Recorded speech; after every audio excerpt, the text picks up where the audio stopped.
কেরে মামা, তুই এখানে বসে লইছু কে? কি হয়েছে? তো বাড়ির দেখি নে তোরা ভিতরে খালি বসে থাকি, কিছু হয়েছে নাকি? বার থেকে যে চড়াই এসে বসে থাকে কিসের লেগে, তুই যদি বুঝলু নু তাহলে এই কথাটা করিল না নে, বুঝছো? তাহলে আর ঘরেও জ্বালা বারেও জ্বালা, এই জন্য চড়াই এসে বসে রয়েছি। তোর এত কিসের জ্বালা? তোর ঘরে জ্বালা বাইরে জ্বালা, তোর জ্বালা একটু শুনি দেখি, তোর এত জ্বালা কিসের? তাহলে শুনবু যখন শোন, কিসের এত জ্বালা।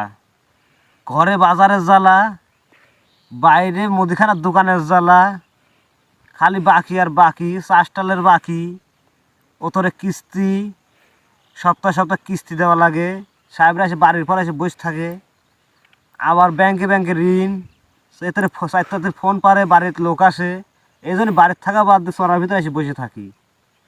তুই এটি তো বুঝলু লয়, এমনি তো চড়ার ভিতরে সাদা কেউ থাকে না, এই জন্যই থাকে।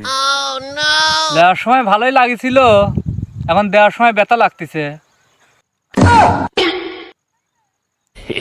জ্বালা বাড়া দিল মনে হচ্ছে, এমনি তো ঘুম আসে না, আবার আগুনের উপর হইলে পেট্রোল মেরে দিলু।